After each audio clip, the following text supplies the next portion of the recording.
wasp, wasp. So here I am, 5 miles outside of Shrewsbury, sitting in the heart of what was once the ancient Roman city of Viroconium. So how is this connected to King Arthur? Well, there are Welsh poems which describe Powys kings who ruled over a kingdom that spread from mid-Wales into modern Shropshire, and they fought off the Saxons that were invading. And one of these Welsh Powys kings was called Owen Llantgwyn. And his honorary title was the Bear. And the Bear translates into Welsh as Arthur? Maybe. So it makes sense that the Powys kings would have ruled here from Viroconium after the Romans left. And it makes sense that this, if there was an Arthur, would have been his Camelot. And here are the remains of the city's bathhouse. Is this where Arthur scrubbed his royal bottom?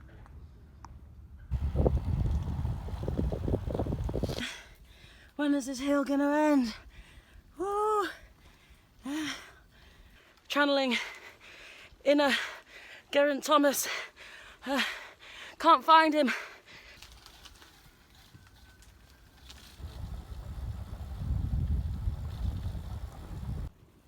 I now find myself at the ruins of the White Lady's Priory. In the most famous Arthurian romance, written in 1470, Guinevere retires to a secluded priory after her beloved Arthur's death. The legend tells how the priory had been close by to what had been Camelot, and these ruins are only 12 miles east of Viroconium. Although the White Lady's Priory dates from the Middle Ages, ecclesiastical buildings were often built on older, sanctified sites. The ruins are also swarming with flying ants. Ow, ow, ow, ow. Poor old Guinevere. At least she had good views of the Wrekin. The Royal Air Force. If only Arthur had one or two of these to help fight off the Saxons.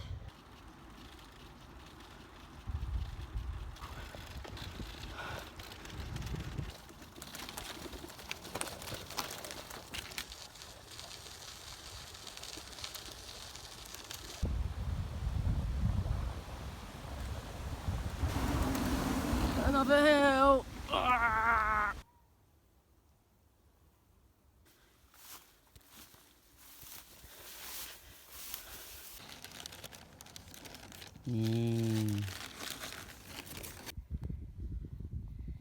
Night of the Living Toads.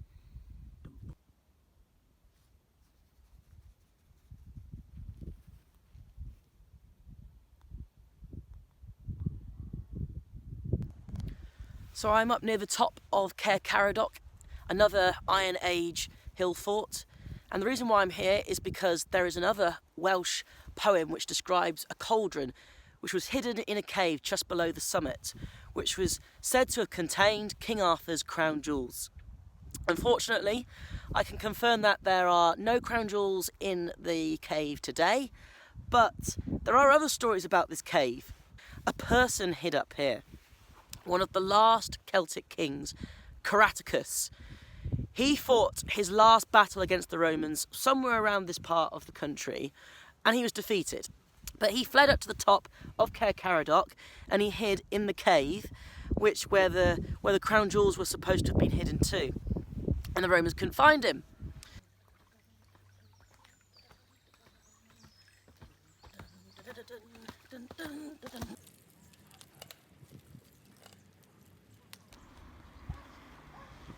20%. Oh my god.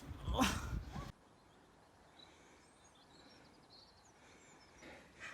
Ali, ali, ali, ali, ali, ali, ali, ali, ali, ali, ali, ali, ali, ali, ali, ali, ali, ali.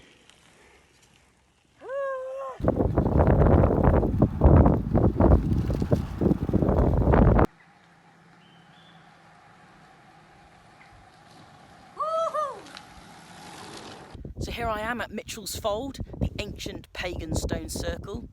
I conquered the Burway, which was character building to say the least, which started with a very smug man in a BMW telling me I was nearly at the top when I knew full well I had half an hour of cycling to do.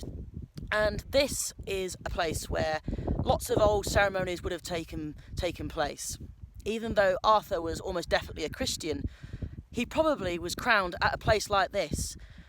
Mitchell's Fold is one of the closest stone circles to Viroconium, so it might have been here that Arthur was given his sword and walked out of the circle King of the Britons, taking his sword from the stones. I now bring you to the fields beside Shiregrove Bridge over the River Camlan. This is supposedly where Arthur rallied his men on the eve of his final, fateful battle. So why did the mighty King Arthur lose his battle after camping here? Well, I can tell you that at this exact moment I'm being bitten by mosquitoes and midges. I think there is probably very little chance that he got a good night's sleep before the battle. A king laid low by mosquitoes. Hooray! So I've made my way to Oswestry Hill Fort, and Oswestry Hill Fort's Welsh name translates directly into the name, which in all the old poems is the name of Guinevere's father. So did Guinevere live here? Of course she did. So Arthur must have come here at some point and met Guinevere for the first time. And of course, when he first laid eyes on her, his jaw hit the ground and he fell in love instantly.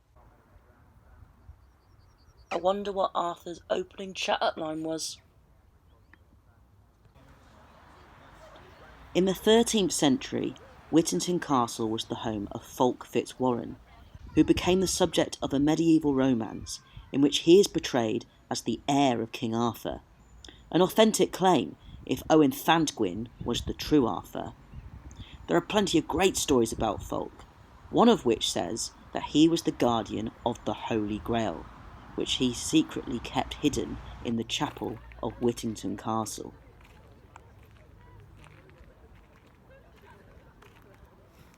So where's the Holy Grail hidden now? No one knows.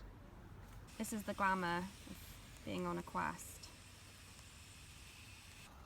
Onwards, two-wheeled steed.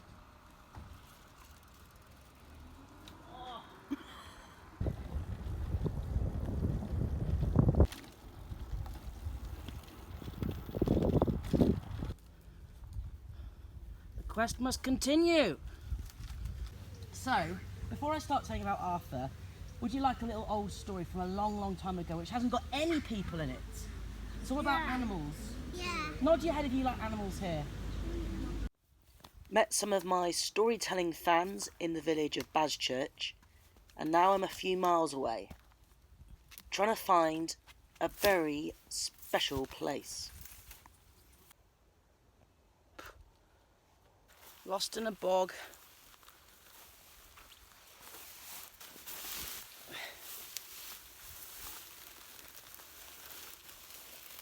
There's no adders in here.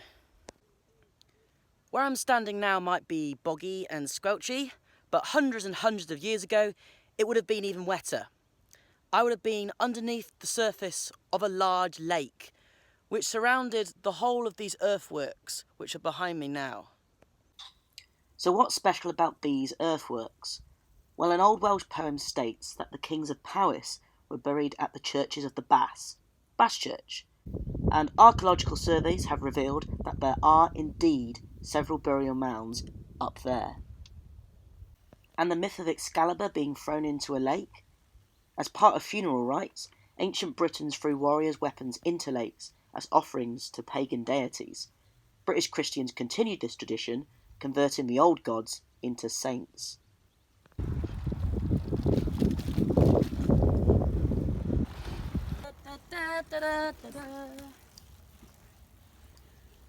Hawkston has also been linked with the Holy Grail. In 1920, a small stone cup was found hidden in the grotto.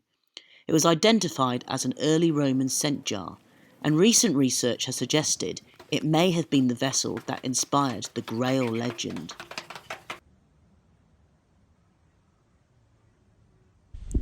So I should also mention that supposedly 3 fearsome giants once lived at Hawkston.